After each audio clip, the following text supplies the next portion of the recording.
Welcome to the official Colts podcast. I'm Jeffrey Gorman. JJ Stankevitz is here. Larra Overton is here. I know we're coming off the bye week, and it's always fun when you go, oh, what did you do on your bye week? Maybe we'll get into that later, guys, because we got a big game. It's kind of bigger fish to fry around here. And before we start looking at the next 4 weeks of the Colts season, it is a 1 week at a time season here. I will get into the Denver Broncos, but I want to have a little fun with you guys. If you can double team on this one. Look at me as you guys are filmmakers, okay? Oh. And I'm a big money coming out of my pockets Hollywood film producer, and I want to make a great NFL film about a team that has to win 4 straight games to make the playoffs. There's nothing else. You can't in this film. You can't lose one. You have to win technically all 4. Speaking, yeah, right. You know what I'm saying? So you have to win all 4, and not only that, you have to be getting the attention of other teams around that league. I want you guys to sell me on we're going to make this film together, and is that team the Indianapolis Colts? 4-game winning streak into the playoffs, the talk of the NFL. Larra, give me your thoughts. Sell me on this, why this is the team that's going to do that. Well, part of it is just look at the schedule that you have ahead. It's a very manageable schedule once you get past Denver. That's going to be certainly your most significant challenge to this point. The Colts really need some of those kind of quality wins, if you will, like the win they got over the Pittsburgh Steelers earlier in this season.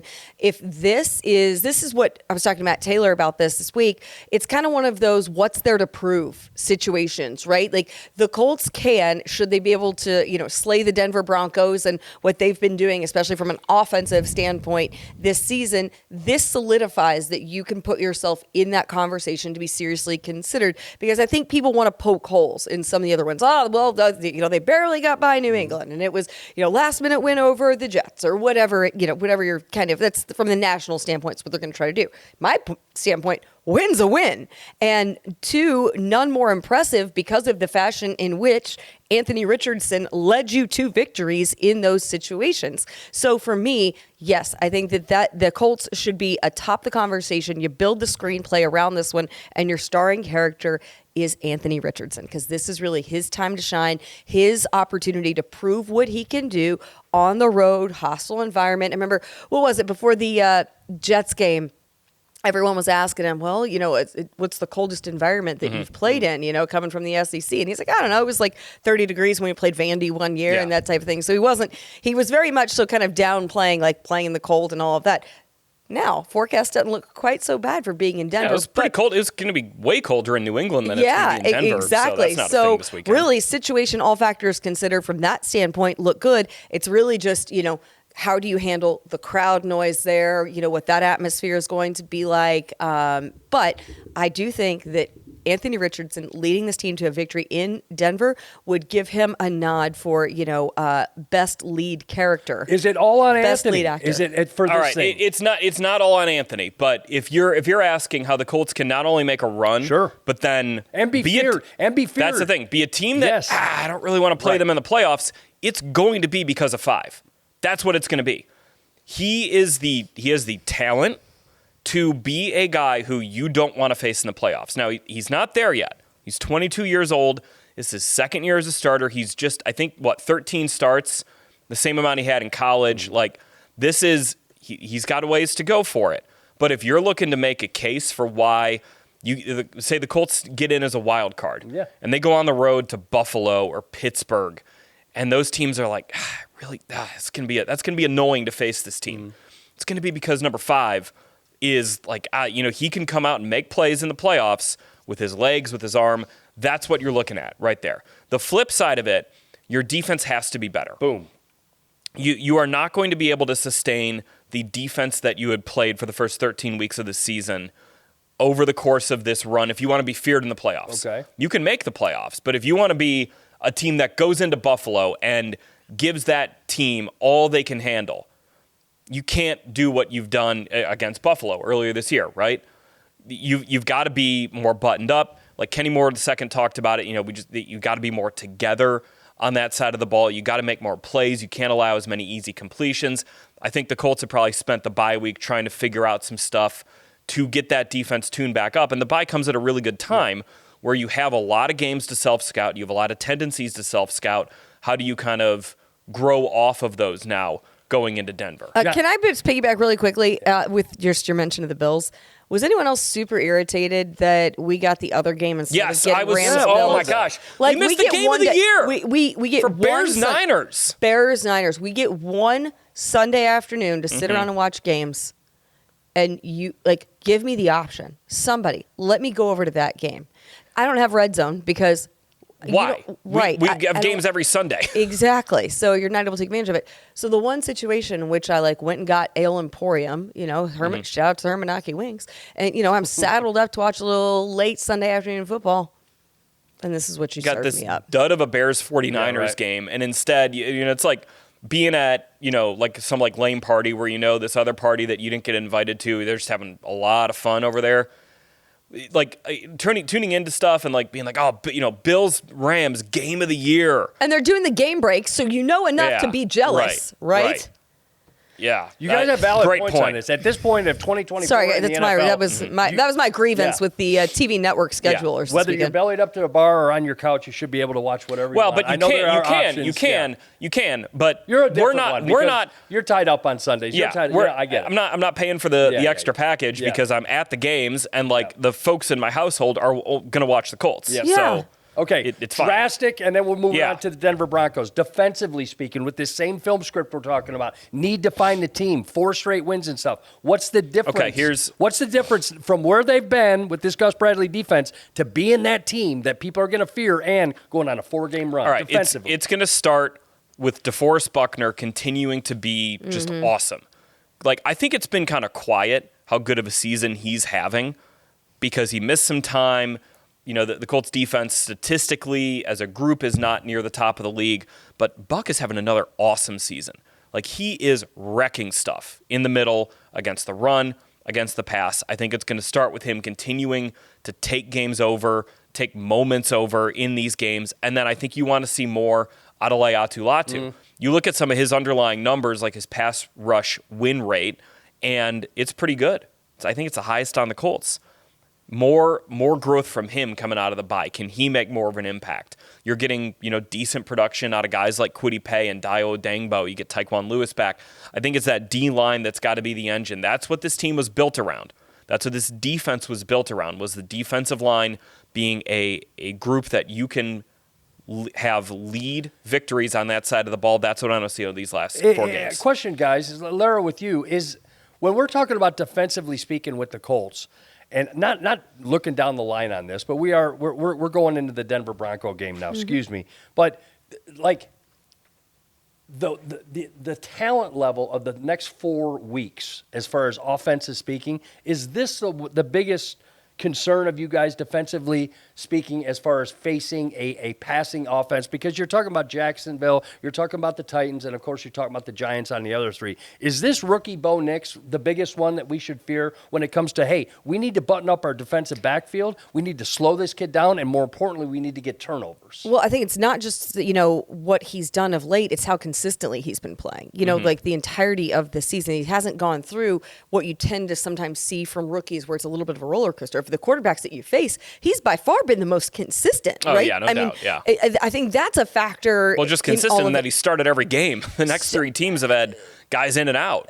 Started every game, but then also just really good levels of production, which that's a credit to the group he has around him, the way that he uses the weapons. They are game planning to put him in a position to succeed. So he's somewhat a very un-rookie-like type of quarterback. Which makes sense because he's, 24 years old, 25. He's played a ton of college football. So 60 college games, 61 college games? That's kind of what you would expect and hope to get. And the Broncos are absolutely getting the upper bound of what you hope to get out of Bo Nix as a rookie. I think it goes to Sean Payton. The job he's done there has been fantastic. Obviously, the offensive line is really good. They've got, a couple playmakers at receiver. Cortland Sutton's a really good player. Big receivers, too. But, big guys, big targets. Lately, though, that offense has been pretty tuned up. They have been really good. I think over the last 4 games, they're top 10 in scoring. They're top half of the league in a lot of metrics like yards per play, EPA per play, stuff like that. So they're starting to hit that ascent that you want to see out of a team late in the season. And then, by the way, their defense might be the best in the NFL. I think it's them and the Eagles are right there, best in the NFL. What, they're allowing only about 18 points per game on average, the standard defense. They're they smother you on, they don't allow anything on the ground. They don't allow anything through the air. Nick Benito's second in the NFL in sacks, and he's got 11. Jonathan Cooper's got 8 sacks. Their interior is awesome. Not Jonah Ellis. Zach Allen is a really good player. Jonah Ellis is also a really good player. Surtain. We got Surtain. And then, by the way, you just have probably the best cornerback in the NFL in Pat Surtain. And if you look at his numbers, teams don't throw at him. He's only been targeted 36 times this year. I saw that stat. This is not good. I mean, not saying it's not good. This right here. But this defense is this defense, and we're going to find out more. This defense is for real. Like you just said, a no-name, I don't want to call him no-name with the Surtains back there and stuff like this, but like you said, that's the thing people forget. This defense of the Broncos is for real. Our second-year quarterback is going to be facing not only the fans, not only the elements, but a stinking good defense out there on their home turf. Vance Joseph has done a great job there. They're aggressive. They send 7-man pressures quite a bit. They do funky stuff to get guys like Nick Benito in situations where they can make an impact rushing the passer. It's a really, really like Denver. When you watch them, they're just a really well coached team across the board. And I mean, like you mentioned, like their defense, like Nick Benito is not a household name. Jonathan Cooper, Zach Allen, these guys are not. You're like Bradley when they had Bradley Chubb, right? That's a household name. They ship him off to Miami, and their defensive line gets better because I think they're just really well coached. They've got, I mean, certainly guys with talent. Nick Benito was a second-round pick, but they're coaching him well. They're developing him well. And, I mean, Denver absolutely – by the way, they're outperforming expectations this year. This is a team that I think a lot of people looked at them and said maybe they'll sort of be in the mix, but, like, is Bo Nix really the answer? What real talent do they have on offense? They were talking about trading Cortland Sutton. They traded Jerry Jeudy to the Browns in the offseason. Good call. They don't have a ton of, like, superstar-level players across this whole team, maybe outside of Surtain, but – guess what? They got a superstar head coach. I think they got a superstar defensive coordinator in Vance Joseph. And you're seeing this whole team, like the sum of the parts being just really, really good. And I think one of the reasons that they were really overlooked is just because of the division that they're in, right? I mean, that's part of the reason that they were, and to their benefit, I think that's worked for them so far this season. But when you're there with the Chiefs and the Chargers, you kind of are going to be, the not the last to be thought of, but you're going to be in that secondary conversation because all the focus is going to go on, like, can the Chiefs do it again, right? And then the expectations with Harbaugh, going to LA. I mean, Denver also hasn't. They also haven't made the playoffs since 2015. Boom. Wow. You think about that. That's the second longest playoff drought, and you think about like everything that's happened since Peyton Manning retired, and they have cycled through coaches, they've cycled through quarterbacks. They traded a bunch for Russell Wilson, and then they ship him off, and they take this huge dead cap hit. But they go get Sean Payton, and it works. But guys, we're up at Westfield. It's July. It's whatever you want to say. It's in that era. And we talk about who are the 7 teams, 8 teams, 9 teams that are going to make the playoffs. That game we always play in this stinking offense in the offseason. Denver was not up there for me. And that's no disrespect to the fan base or the football team. You guys are going way above and beyond, especially with a rookie quarterback like that. But I was not talking about Denver in the mix with 4 games to go with a playoff run in front of us. So you guys are both absolutely right. You bring a guy like Sean Payton in. I'm just asking, do you believe that if Sean Payton had the number 1 draft pick in the NFL draft this past spring, that he would have taken Bo Nix? No, I mean, Caleb Williams was pretty right. Yeah, Caleb Williams was kind of far and away the number 1 guy for everyone. Like when you talk to GMs and scouts, like across the league, like that was the guy. Like and I know like Drake May, Jaden Daniels, and Bo Nix have been better this year, but like let's give it some time. Let's not. The cement has not dried on this draft class at all. Let's give it a little bit of time. I would be really interested to go back and see, did anyone, prior to the draft, would anyone have said they'd gone a different direction? Was there anyone who would go on record saying that? Nate Tice from Yahoo Sports, I think, had Drake May ahead of Caleb Williams. Oh, Drake May looks like a real player. Yeah. Oh. Yeah, we were talking about that last week for sure. But at the time, I think everyone kind of would have. Yeah, I think the consensus largely was Caleb, and I think if you gave him some truth serum, I think most people would probably say the same thing. Even if you're happy with Bo Nix right now, I'll just give him my Bo Nix thing. I saw 2 throws of him when he was the last year that he played. I saw 2 throws of him where he's running outside the hash, if you will, to the right side and threw completely across the field on a rope. for a completion. Those sort of throws, you go, well, not many can make that throw. This kid's going to be good if he's got this upstairs because he obviously has the arm talent. Heck, even in the preseason when we saw him here at Lucas Oil Stadium, what was he, 15 of 21, over 100 yards passing with a touchdown? I mean, and yeah, it's preseason and it's, it's watered down and, you're not showing everything, but still it's a decent little look, when you're talking about a guy who's playing his first NFL snaps. Also, I mean, think about, too, like you were talking about the Broncos being overlooked. I pulled up Bo Nix's game log this year, and the first 4 weeks of the season, not very good. No. He's a rookie adjusting, but it's sort of like, okay, they lose in ugly fashion to the Steelers. They win that 10-9 game over the Jets where he throws for 60 yards.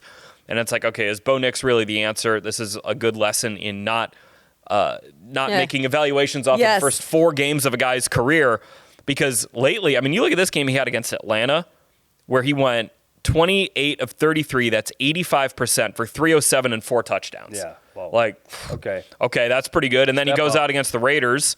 He completes almost 60% of his passes, so that's down a little bit, 2 touchdowns, no picks. And then this game he had against the Browns. That was fun, man. That was like Chuck and Duck. I didn't know Bo Nix had that in him. I didn't know Jameis Winston had that in him. I mean, guys, you talk about Jerry Jeudy. I mean, that was fun watching those offenses go back. That was like the most Jameis Winston game possible, though. I mean, let's be honest. Guy threw for 500 yards and 2 pick sixes. That game was awesome. But Bo Nix, what was that, the 93-yard touchdown he had to Mims, where it's like, I didn't know he had that ability in him. That was okay, that raised my eyebrows a little bit. Yeah. I remember going back and watching that one again. Because I just sort of, I miss? I really hadn't watched him. I watched a little bit of that game they had on Thursday night against the Saints, which is another ugly game. They won it 33-10, but he only threw for 164 yards, no touchdowns. With 33 points, only threw? 164 yards, no touchdowns, no picks, 16-26, and I was like, all right. And then you come back to that game on Monday night, and I'm watching Bo Nix being like, this kid's got some moxie to him. Like, he's pushing the ball against a really good Browns defense.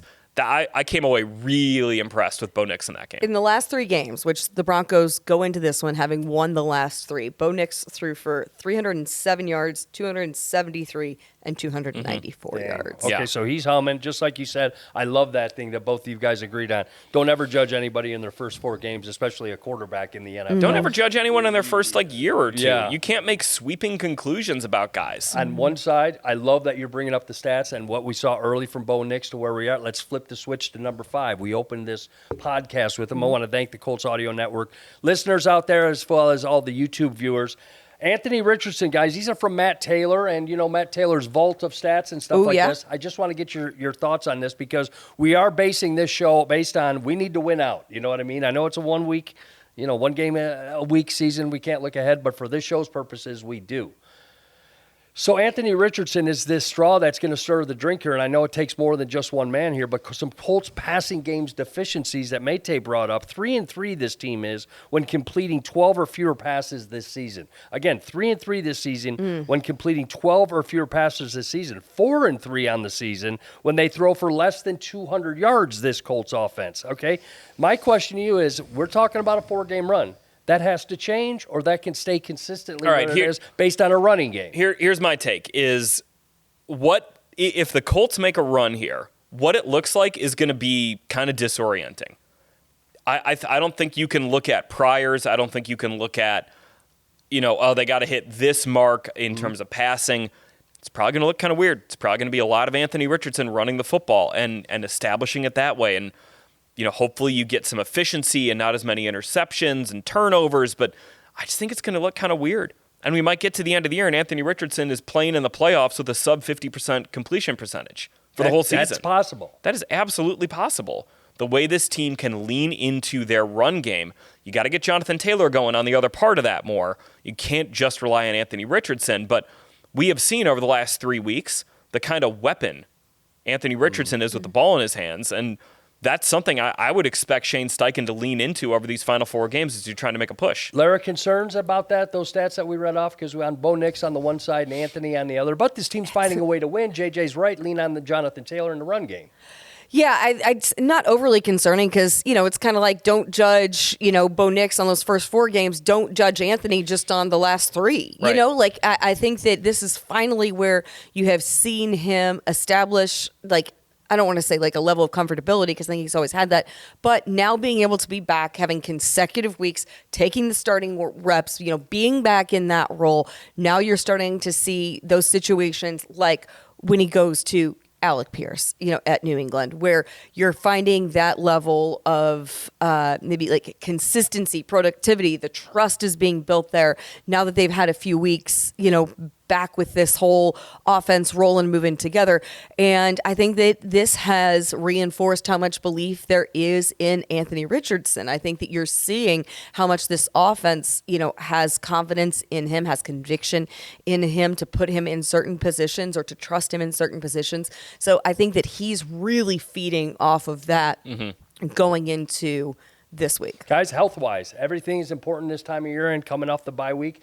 Let me start with you, JJ. Where are we at health-wise? Obviously, Josh Downs will be coming back. Should be a full go this week. Knock on wood, but let's go across the board. Hopefully. We don't know that yet. Yeah, that's true. Yeah. That's me doing a We'll know more Speaking Wednesday. into existence. Yes, but we'll know more Wednesday. Yeah. What do you guys think health-wise? We're talking like we can start on the offensive line if you're there, but I think overall, in my opinion, unless you guys prove me wrong, we're sitting pretty good health-wise speaking. Yeah, it would be big to get Ryan Kelly back this week. This is the earliest he can come back off of IR.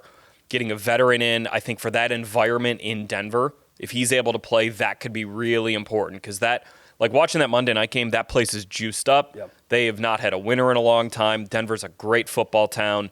That place looks like a real tough place to go into, and it has nothing to do with the altitude. It's Right. It's the crowd. Getting Ryan Kelly for that, I think, would be big. From the injury standpoint, too, you mentioned Josh Downs, Ryan Kelly from the defensive standpoint. What do you think outlook for Jalen Carlisle? Or Juju Brents.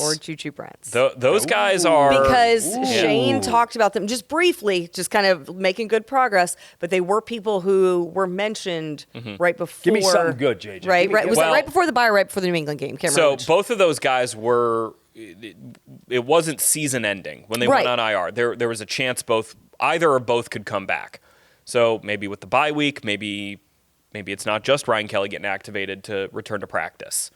That I don't know that. I'm just guessing. Right. I think like you with Downs, I'm trying to speak that into existence here. Possibility. But getting Carlisle back would be a real nice boost for the linebacker room, and then getting Juju Brents back. If you're able to get him at all this year, that would be a real nice little lift for the cornerback room. Just getting those guys back for depth. Yeah. At this point, the thing is, I don't know if either of them are going to just pop right back into the starting lineup. Because you've got decent play out of Grant Stewart. Right. You've got decent play out of Sam Womack. I don't know if you're just going to say, all right, hey, these two guys are going to pop back into the starting jobs they were in prior.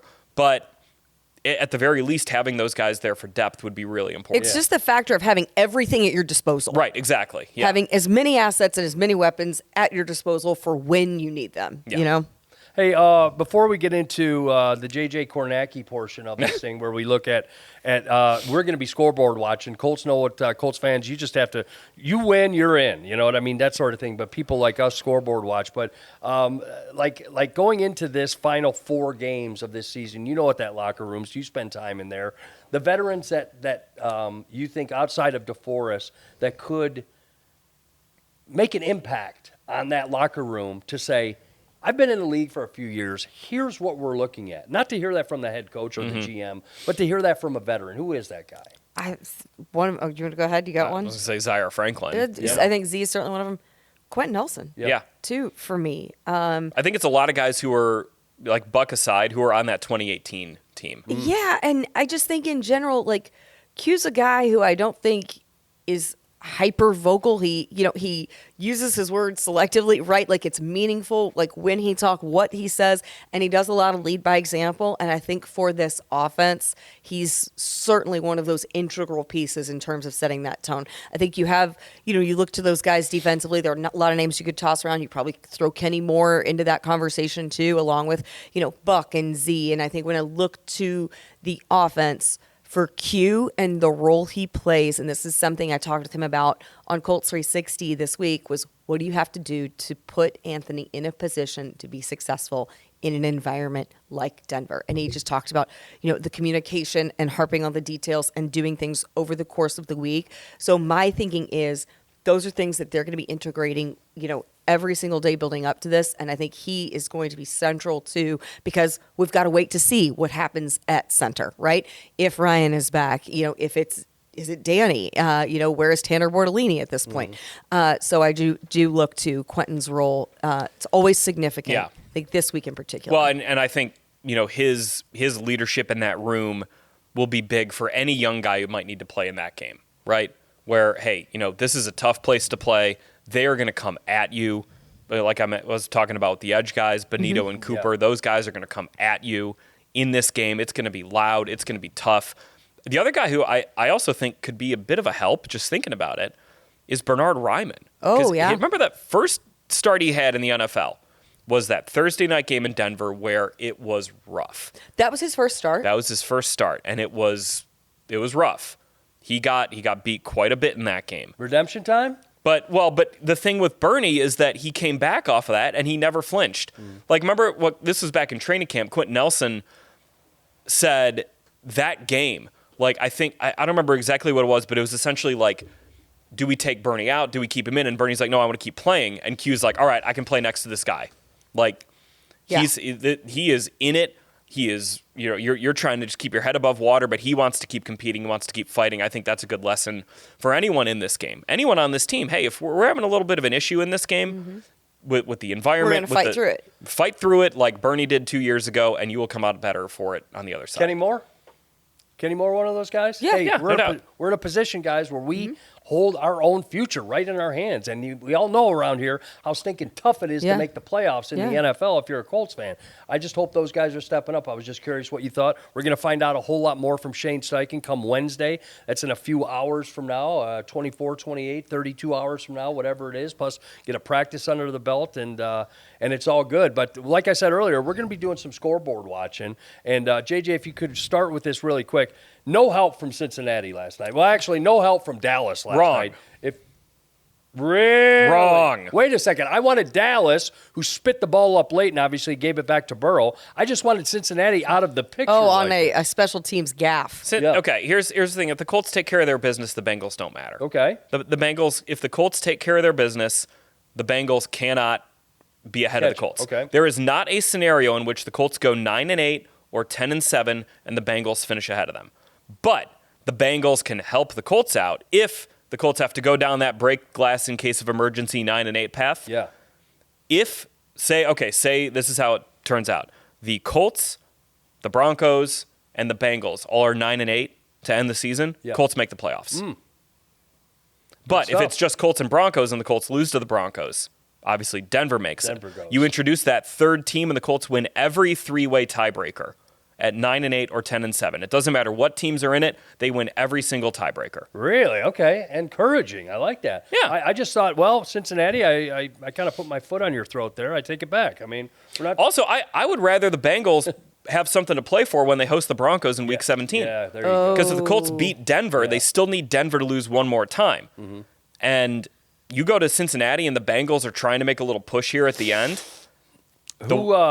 Who do the Broncos have the last game of the season if it comes down to something like Is that? it the Chiefs? It is Kansas City Chiefs. Okay, Yeah. and who will not be playing quarterback for the Chiefs that day, in your opinion, if everything's all sewed and tied up there in Kansas City? Oh, you think they'll rest Mahomes? I think Put You know who their Carson backup Wentz is, out there. right? It's Carson Wentz. Yeah. So my thing it's is, Carson Wentz. Carson Wentz, we need... You want him to redeem himself in I'm Week just 18? saying, we need to get behind Carson Wentz potentially in Week 18 to upend the Broncos. And I mean, I'm just saying the possibility. Let's worry about that when we get there. That's right. Let's worry about that when we get way there. ahead of myself. I mean, love yes, it, we do guys. want the Chiefs playing for something in Week 18 if the Broncos hadn't lost by then. But the other thing is the path. There are a lot of different paths the Colts can go down if they beat Denver. The easiest one is you just be one game better than the Broncos down the stretch. You make the playoffs. Another one is you are 2 games better than the Chargers or the Ravens down the stretch. And then the other one is you're 3 games better than the Texans to make the playoffs. Yeah. So there are paths. They're difficult. They're tough to navigate, but they exist, and it isn't all just about Denver. We mentioned Kenny Moore II in our kind of conversation about, those who can draw upon the experience. Those are the voices in the locker room. How about Kenny Moore the team's nominee for the Walter Payton Man of the Year. Yeah. Now the second Well time for earned Kenny Moore. and deserved. So well deserved for Kenny. We were able to surprise him with the announcement. That video went out. He's been doing that video was great, by the way. Yeah. Like Thanks so much. that was great. Really like fun. I was in the car with my wife. We were running errands during the bye week, and she started watching it, and she was like, "I was expecting to cry at this." I know. That's That was kind of our overwhelming reaction being there. And he has been doing a lot of work with Cardinal Ritter High School this year, and so went to Cardinal Ritter to help to have their student body help surprise Kenny and do some things. But just a little bit of perspective. There are the off days, the Tuesday, which are typically the player off days. I've been doing some things, and I have seen Kenny go from doing community events from 8, 9 in the morning till 7 o'clock at night, and going around to different. He's at Cardinal Ritter, and then he's out at another organization, and then he was one morning he was volunteering, providing coats and shoes to young kids, and then he was at Cardinal Ritter, and then he was doing another event, and then he was at it. I mean, it's just been non-stop. His commitment is just so admirable, and you can just tell. Here's one thing about Kenny. He's so invested. He's so authentic, and it's so much about the connections that he makes, in particular with these kids. A lot of his work is impacting the youth around Central Indiana. It's just beyond. The thing I respect so much about Kenny is that it's one thing to give money, and money helps. Money absolutely helps. Right. It's another thing to show up, and showing up and giving a talk, that helps. And then it's another thing to give money, to show up, and then to form those authentic connections with the people who you're around. Like that right there, that's why Kenny is such a bright light in this community. It's not just because he donates his money and he donates his time. It's that he understands the value of those relationships. And those relationships help him too. Like he's not just doing it because it's like, hey, this kid needs help. It's like he genuinely wants those. And he's such an authentic person, and nothing Kenny Moore II does is fake at all. At all. And that part of it is just so cool to see, and to be around it, you and I are, Larra, and to kind of witness it from a distance sometimes is like, man, he is such a pillar in this community in a way that is so genuine to who he is, and it's so rewarding, I think, for everyone in this organization to see the kind of impact that Kenny is making. And then, this honor that he gets the Walter Payton Man of the Year for the second time is so well deserved, such an honor for him. And, it's like one of those guys you just couldn't be happier for. Anybody who buys Mom a house surprises her Right. in that video. You want to talk about tearjerker? Look that one up. Kenny Moore surprising his mom with a house from a few years back. Congratulations, 2-3.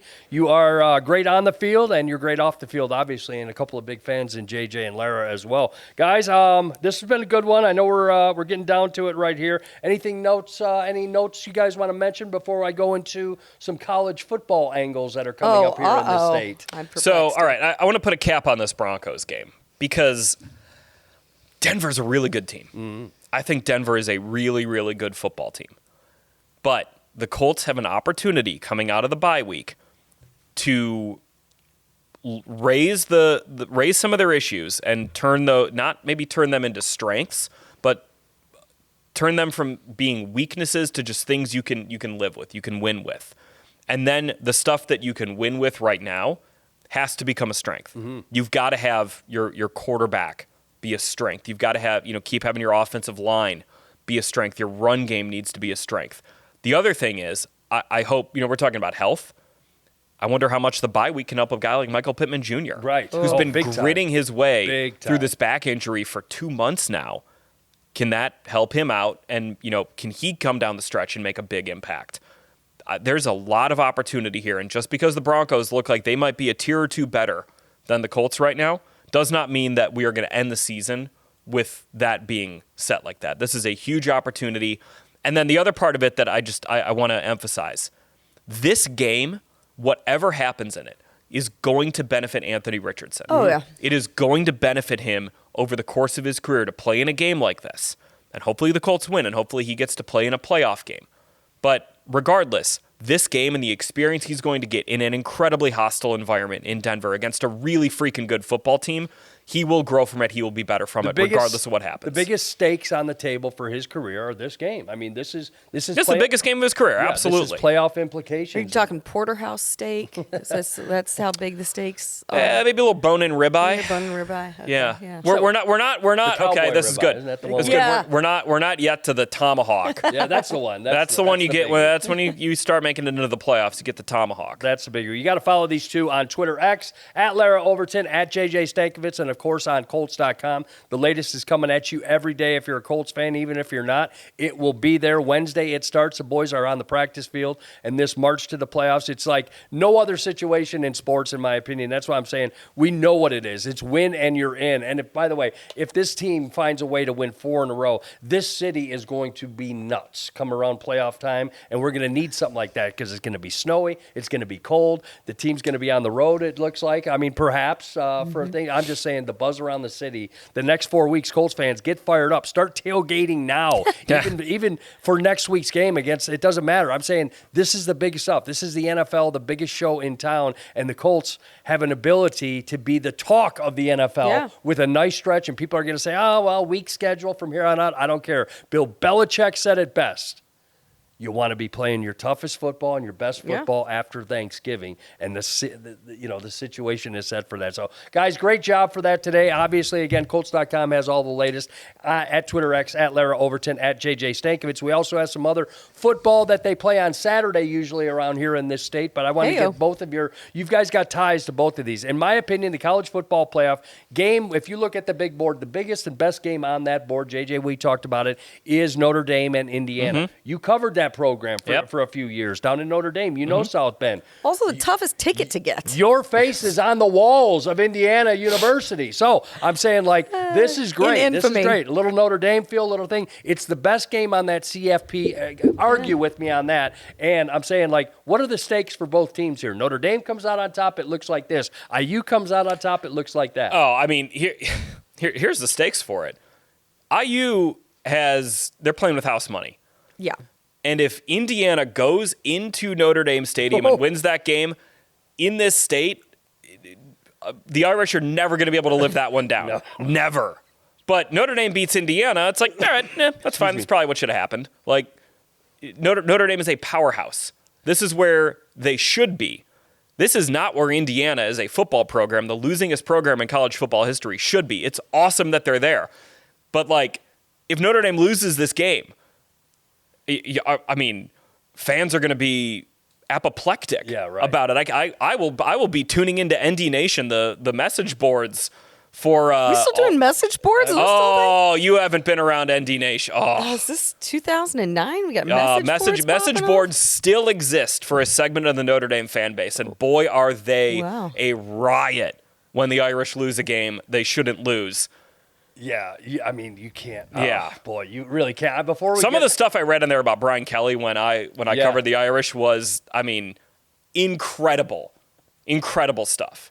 You mean slaying them, or just incredible informative stuff? Or are you talking about everything in Not between? Informative. No, just hilarious. Hilarious. Just entertainment. Yeah. Okay. Low level entertainment. Lara, where was Cignetti at this point here in Indiana? Where he's up here now, as far as one of the greatest coaches in Indiana history. The man got write-in votes for the presidential election. I mean, he is, after one season coming from James Madison, he's up here. But here's my thing, and IU fans, you can boo me all you want. He's up here right now. But he loses to Notre Dame, he stays here. And it's still successful, and he loses in the first round. And boy, oh boy, thanks so much. Their season's a success regardless. Yes, but if you beat Notre Dame, you go up here, and that season that you just talked about is a success, whatever. I'm saying, look at me. I'm all over moral victories. No moral victories here. You're not going out, should you lose, you're not going out there and patting your back and be like, oh, well, at least we got this far. Absolutely not. No. This is the never daunted Indiana Hoosiers under the leadership of Kurt coming at ya Cignetti. All right. This is what the Hoosiers are doing. They're coming at you. They are out to take it all. They are not just going into this thinking, oh, it'd be nice to win a game at Notre Dame. This is we're going to punch you in the throat, biting kneecaps, to steal a line from Dan Campbell. This is a vicious Indiana football team who knows that everyone has said, oh, there's all this controversy. Did Indiana deserve it? They didn't play anybody. They've heard it all. They know that there are doubters in college football that don't think that they, earned the right, like maybe some other programs in other conferences, may have, who played a tougher schedule, this and that. Mm-hmm. Yeah, Indiana's not just going in to Notre Dame to go to beat Notre Dame. Indiana is going in to prove that they're a team that is positioning themselves to go try to make a run in this playoff. I'm sorry to laugh, but do you think Indiana will try to plant a flag? No, that will not happen. That would not happen. No, oh my gosh. I don't think so. If they won, I'm saying, yeah. I cannot fathom. That would be like the most un-Indiana. Okay, but actually, because these games are being played on campus, let's stir it up, baby. It's gonna be there, man. If they win that game, give Curtis Rourke a flag and be like, go to midfield, you plant it there. This is the Hoosier state. I could not just the Irish state. I could just see IU AD Scott Dolson tearing down the stands, rushing out. Don't do it. Don't do it. That's, to me, it's just that's your biggest jinx. Then what happens? No, you do it after you win. I know, but then you've got to go and you play Georgia in the Sugar Bowl, and you got that. Okay, but you already who's without the battle Carson map Beck? now. The entire state of Indiana on the battle map is all red. It's all for Hoosiers. Don't plant the flag. No, plant the flag. Don't do that. That's funny. Yeah, don't do it. It's the act like you've been there before. Yeah, that's right. But you haven't. They haven't been there. It's a good you point. can act like it. I know. But that's the thing. If you haven't been there before, I think it's okay to not act like you've been there before sometimes. Plant the flag, baby. Professional and college football, I think greatness is around the corner. Yeah. I get it. And by the way, really quick. You're probably right. Win with dignity. Okay. Earn the respect. I have a stink with you, NCAA. Scott Dolson, you mentioned him? IUAD. The IU fan base, the IU they get 3,000 tickets. You gotta have a home field advantage. There's a reason why you get a home field. I disagree. It's college football playoff. This is different. You mean to tell me Indiana's getting 3,000 tickets to go to the fans, 3,000 chances to go see their team of a huge Notre Dame stadium, and we're in the first round of the college football playoffs? Beat Ohio State, you can get more tickets. What's that? Beat Ohio State, you can get more tickets. You host a home game. Oh, I see what you're saying. Okay. Yeah, but I just said at that point of the season, at that point, the stakes, it's the first year with this 12-team, yada, yada. I thought, hey, if you're going to give 3,000 normally like they do on a regular game, whether it's week 7 or week 4, it's the college football playoffs. Give them half the stadium. No. Give them a quarter of the stadium. No, absolutely not. Oh, JJ, the point of having the games it to the college football playoff. No. The point of having the games on campus is to give those teams a home field advantage. It's not for fairness. It's because Notre Dame is a better team than Indiana this year, so they get to play at home. They earned it. So you're saying beat Ohio State, you're hosting, same thing with 3,000. Don't complain about that. I just think it stinks. Anyway, I want a bunch of noise and a bunch of colors and everything in South Bend in a couple Fridays from now. So it's going to be fun. I love it. I think they'll well represent. IU will well represent. Yeah, they'll find ways. They'll find ways. Guys, I enjoyed it today. Obviously, you guys are going to be covering this game coming up in Denver. Best of luck. It's a 4:25 kick. That means you guys are going to be getting home about 1, 2 in the morning, and then we turn around a couple days later and talk about getting another victory, number 2 on this 4-game stretch that starts against the Denver Broncos. At JJ Stankevitz on Twitter X, at Larra Overton. I'm Jeffrey Gorman. Thanks for watching on the Colts, listening on the Colts Audio Network, as well as the YouTube viewers out there. And I want to say this. We actually had a sold-out show today. It was a 2. We had 2 tickets, and they were both sold out. Thank you, Amanda. Thank you, Ava, for that. Guys, I had fun. This is going to be a great month for us. It's not only the holidays. It's not only the Chris Kindle market that you love so much, Larra Overton. It is Colts football, and it is Colts playoff football, and it's coming at you right down the pike. We'll talk to you next week.